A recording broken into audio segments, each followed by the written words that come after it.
Patrol! High adventure in the wild, vast reaches of space. Missions of daring in the name of interplanetary justice. Travel into the future with Buzz Corey, Commander-in-Chief of the Space Patrol. In today's transcribed Space Patrol adventure, Buzz and Happy are hiding in the hold of a space freighter that's flying stolen cargo well within the orbit of Mercury. Wow. Where's all that heat coming from? Stifling. The cooling system is broken down. Oh, we're going to take over and change course before we suffocate. The worst danger is in the next compartment. Smoking rockets. Those chemicals. Right. They get a few degrees hotter, they'll blow the ship to atoms.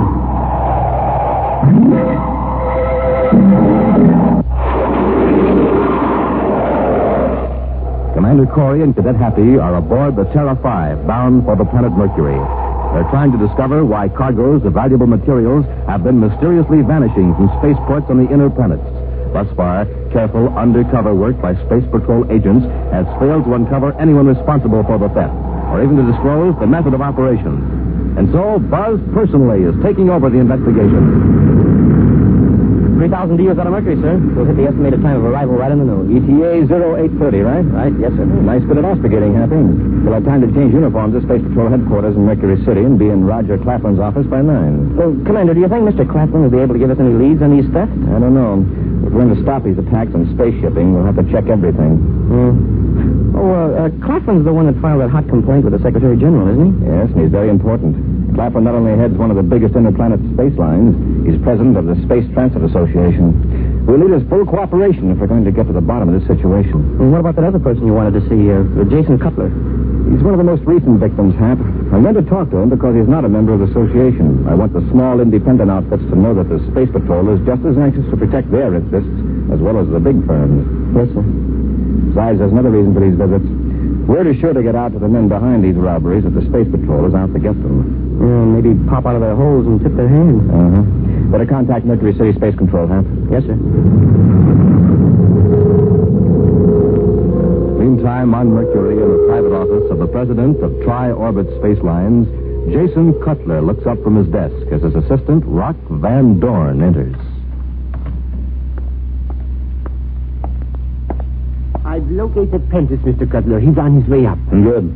The Marvelite will be in cargo ship M231 ready to blast off. But it's risky sending Prentiss out again. I think he's got heliophobia. Too many trips close to the sun. The last I talked to him, he seemed all right. Besides, he's the ideal man for this trip. He'll fly closer to the sun than any pilot we've got. Well, I'm not arguing, boss. But after all, there is a Space Patrol regulation on trans-solar flights. And it's just that regulation that makes it possible for us to carry on this special commerce. Our ships take vectors that keep them clear of any embarrassing questions by the Space Patrol. Well, still there must be a reason for that rule. No, the Space Patrol is overcautious. Stop worrying. Corey's been made aware of the fact that our legitimate flights obey the rules to the letter.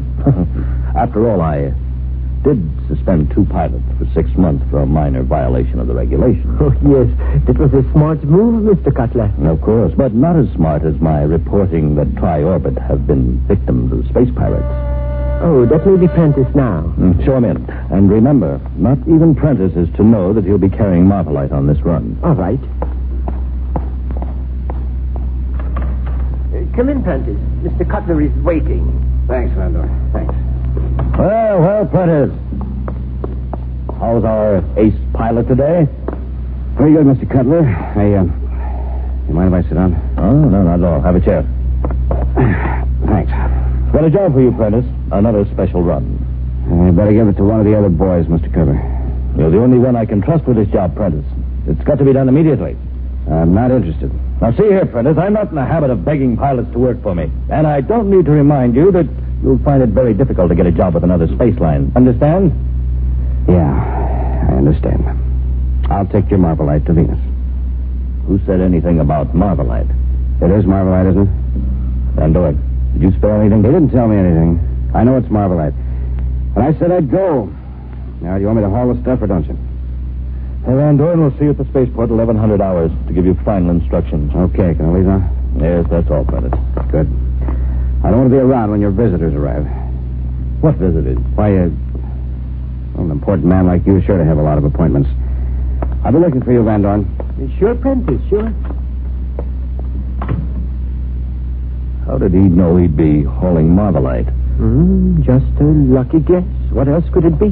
There is something strange about Prentiss. Maybe he does need a rest. By the way, Van Dorn, do I have any appointments this morning? No, Mr. Cutler. Remember you asked me to keep the morning clear for correspondence. Yes, that's right. Oh, take that call, will you? I'm not into anybody. Yes, sir. Mr. Cutler's office. Van Dorn speaking. Who? Oh, I see. One moment, please. Mr. Cutler. Yes, what is it? It's Commander Corey. Corey? Yes, he wants to know if you can give him a few minutes this morning. Tell him yes.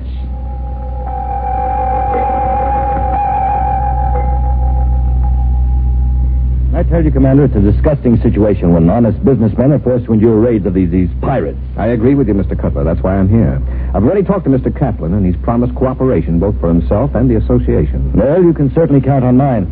Although I don't suppose a small concern like Tri-Orbit counts for much. On the contrary, Mr. Cutler, where the Space Patrol is concerned, your company is just as important as the biggest space line in the solar system. It's our job to protect everybody. Well, I'm glad to hear it, Commander. Now, what can I do to help your investigation? If you can keep the Space Patrol informed of your schedules as much in advance as possible, we can protect your ships and cargoes better. Well, naturally, this information will be regarded as confidential, particularly where your competitors are concerned. Well, you can count on Tri-Orbit to keep you completely informed, Commander. Oh, Mr. Cutler, Yes, Miss Van Dorn, what is it? Oh, excuse me. I didn't know you were busy. I'm just leaving. Thank you, Mr. Cutler. Oh, you're welcome, Commander. Nice of you to drop in. Goodbye. All right, Van Dorn, what's the trouble? It's Prentiss. Didn't he blast off? Yes, but something is wrong. Our dispatcher picked up Prentiss on the spaceophone. He was rambling, almost incoherent. He said something about a forced landing. Where? I don't know. Prentiss got out before the dispatcher could get his position, but he wasn't far out of Mercury. We had to send a ship to search for him. No. If Prentiss is in a jam, it's his problem. There's nothing about that ship that can involve Tri-Orbit. Yes, but suppose the Space Patrol will find him. Prentiss is sick. He may talk too much. That's all right. Well, here's what we'll do. You and I will blast off and keep listening to our private space phone channel. If we hear Prentiss, we'll take care of him before the Space Patrol gets there. An hour later, with their business completed on Mercury City, Buzz and Happy are in the Terra 5, headed for Zarador, a smaller city on the other side of Mercury. Below them lies the barren, sun-cracked surface on the great Mercury wasteland. Emergency, Prentiss, to station J34. Turn that up, Happy. Sounds like a distress call. Yes, sir, but it isn't on the regular emergency channel. Forced landing, Mercury wastelands. Need help immediately. Oh, some poor guy's really in a jam. Why doesn't he use the Space Patrol emergency channel? Coordinates follow. North, 18 degrees, 30 minutes. West, 153 degrees, 151 degrees, and... He cut off, sir. Did you get those coordinates, Happy? Yes, sir, all that he gave. He really sounded as though he were in bad shape. If he's down on the hot side of Mercury, we'd better find him. Even a good spacesuit wouldn't protect a man for long in this heat. I'll cut on the viewscope, sir. We shouldn't have much trouble spotting his ship, even if we don't know his exact position.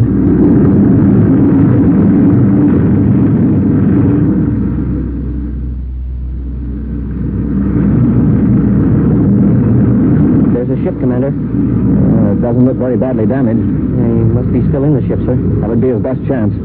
Get our spacesuits out of the locker, Happy, while I set the ship down. Yes, sir. Better bring a spare in case this fellow's suit is defective.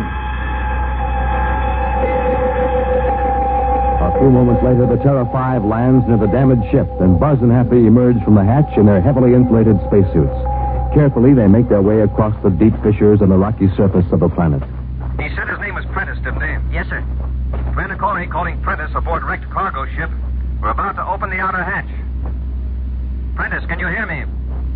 Prentiss to Commander Corey. Okay to come aboard. Up the ladder, Happy.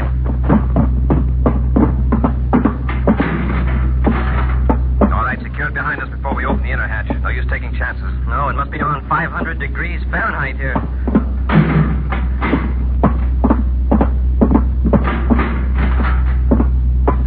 There he is, sir. Leaning against the bulkhead. Prentiss, is there anyone else aboard?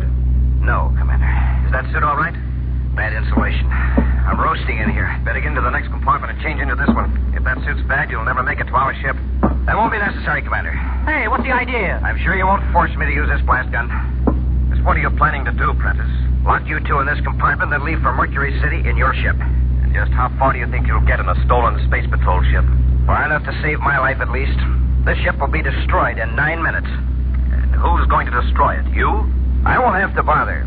A former friend of mine is going to blast it, thinking I'm in it. Well, gentlemen, you have approximately 9 minutes to live. Goodbye, and thank you.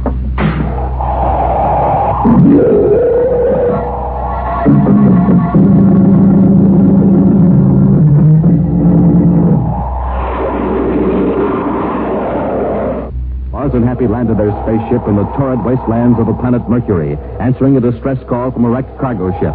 When they boarded the ship in their spacesuits, the stranded pilot, Prentiss, locked them in a compartment. After informing Buzz and Happy that the cargo ship would be destroyed in approximately 9 minutes, Prentiss left, blasting off in the Terra 5. Now the two space patrollers are vainly trying to batter their way out of the locked compartment. Oh, it's no use, Commander. And maybe Prentiss was lying when he said the ship would be blown up in 9 minutes. I'll bet he just wanted to get a head start. I gather that he meant we'd be blown up anyway. That's right. Say, what's he up to? Why didn't he just let us rescue him? Either this ship is stolen or the cargo is. Then he's one of the space pirates we're after. Looks like it. He sure fooled us with that phony weakness. He wasn't entirely pretending, Happy. Prentiss is a sick man. I didn't have much of a chance for a diagnosis, but he seemed to have an acute case of heliophobia. What? It's a type of fever that can result only from flights close to the sun. I'd say Prentiss has made many flights closer than the 500,000 DU limit. Well, why would anyone want to fly closer than that? Only if they were more afraid of the space patrol than of harmful radiation. Now let's take another crack at that door. In a private space cruiser high over the surface of Mercury, two men watch a viewscope screen as an automatic scanning device laces back and forth over the planet below. Hold it, Dawn. Oh, I saw it too, Mr. Cutler. Well, what do you think? That's Prentiss' ship, all right? Yes, and there are no other ships around, either underground or spaceborne. Now is our chance, Mr. Cutler. No, wait a minute. Why blast a valuable cargo like that? But isn't that why we came out here, to keep the Space Patrol from finding Prentiss and picking up evidence from the ship? Yes, but it's obvious the Space Patrol didn't hear Prentiss. My guess is that Prentiss is in no condition to tell anybody anything ever. And then we can recover the Marvelite. Why not?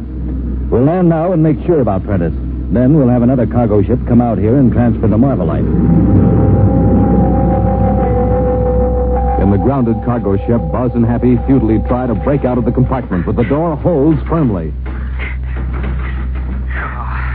This is a waste of effort, Happy. We can't smash our way out of this. No, sir. And it's sure been longer than 9 minutes.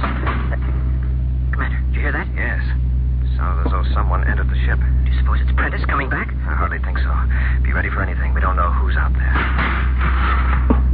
We'll make a thorough check of the ship, Van Dorn. Mr. Cutler. Oh, why, surely you didn't send that space phone call we heard. Oh, that's why you're here. You heard it, too. Yes, something about a wreck.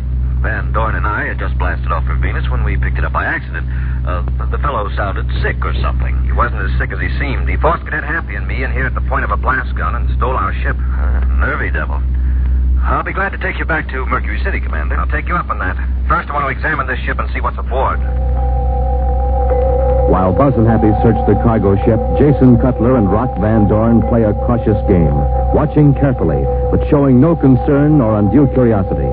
But on the return trip to Mercury City, after Buzz has reported the misadventure to the Space Patrol by spaceophone, Cutler looks up from the controls of his private cruiser. Those cases of Marvelite you found on this ship, of course they're stolen. There's no doubt about it. Well, at least that's one shipment of stolen goods that'll be returned to its rightful owners. Mercury City Space Control calling Commander Corey aboard private cruiser MP332.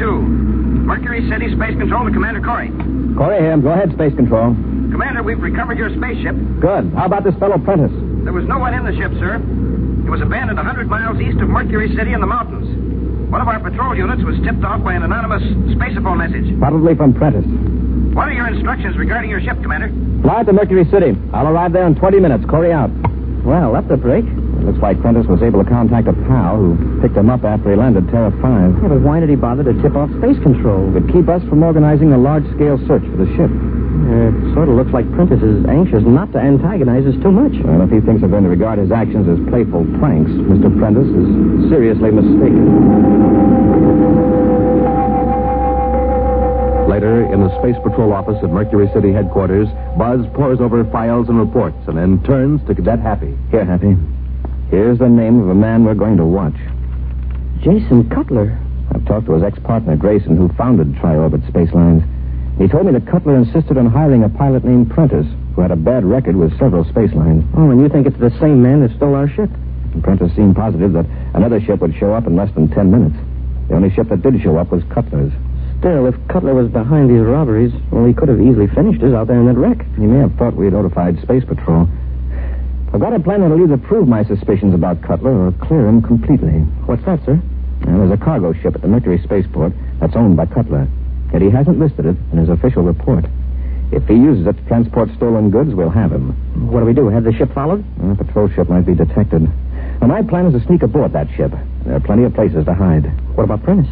Unless I'm completely mistaken, he'll be needing medical attention before long. Every doctor in the solar system has instructions to report cases of heliophobia. Well, how does heliophobia affect a person, Commander? Well, usually there's a loss of weight and an inability to coordinate. There's some other effects that the doctors don't fully understand. One temporary and harmless effect seems to increase some mental powers. One thing's certain. Harmful radiations penetrate the hull of any spaceship flying closer than 500,000 DUs to the sun. Well, I wouldn't get that close for any amount of money. You might end up doing it for a cadet's pay, Happy. Let's get to the spaceport and get aboard that cargo ship.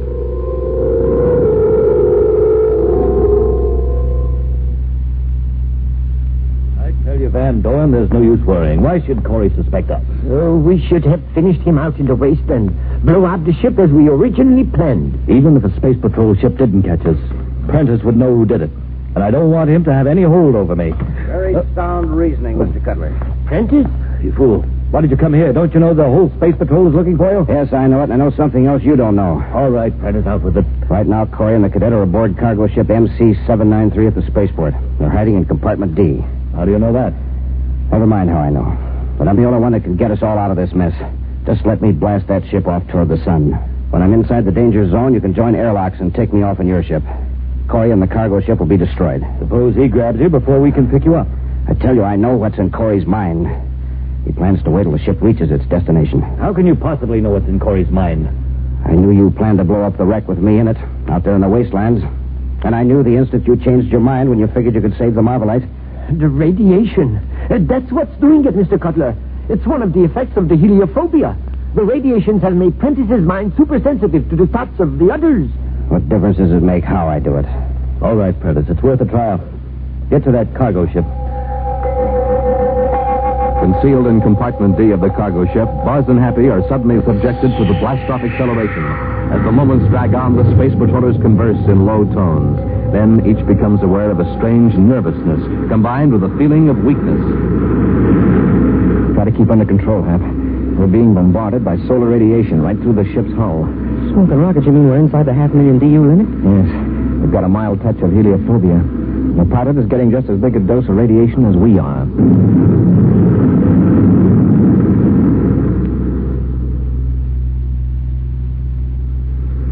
Prentiss to private cruiser M45. Prentiss to private cruiser M45. Cutler here. I'm inside the danger zone, and there's no other ship in sight. Come and get me. Cutler, did you hear me? Cutler, hurry, I'm in trouble. I'm sick. I can't stay conscious much longer. Can't control the ship. I'm blacking out. Cutler, hurry. Prentiss. Prentiss. Well, this is working out fine.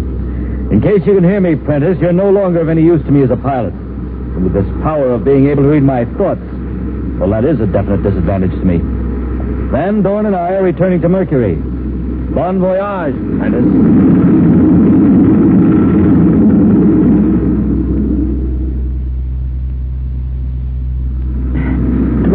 Where's that heat coming from? It's stifling. The refrigeration system is broken down. We'd better take over and change course before we suffocate. The worst danger is in the cargo hold. Smoking rockets. Those chemicals. Right. If they get a few degrees hotter, they'll blow the ship to atoms. Pilot must be crazy. He's heading right for the sun. Let's jump him now. While we've still got the strength. It's even hotter in the corridor. The cooling system must be out all over the ship. Hurry, Happy, to the control compartment. Commander, the pilot's on the floor. He's blacked out. Smoking rockets, it's Prentiss. We've got to jettison those chemicals. I'll take the controls and change vector while you press the cargo hatch release. Yes, sir.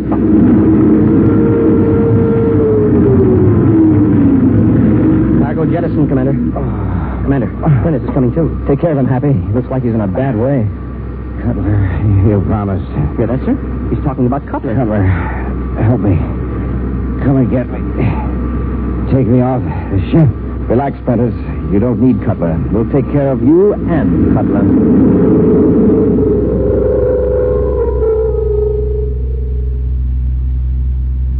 There is no report yet, Mr. Cutler, either on the cargo ship or on Commander Corey being missing. There may never be a report on this ship, Van Doren.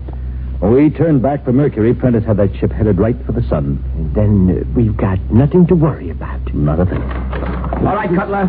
It's Corey. Out the other door. Get Van Doren, Happy. Right.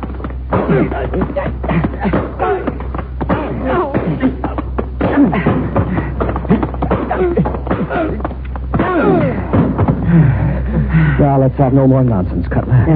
And it goes for you, too, Van Doren. Cutler planned the whole thing. He forced me to help him. Oh, you cowardly rat. Now, just take it easy, Cutler.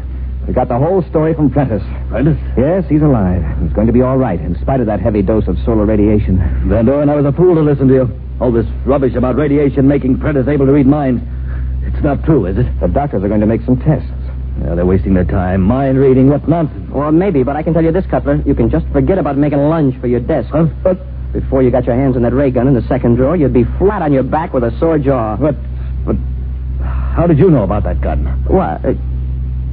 Smoking rockets, Commander. I'm a mind reader.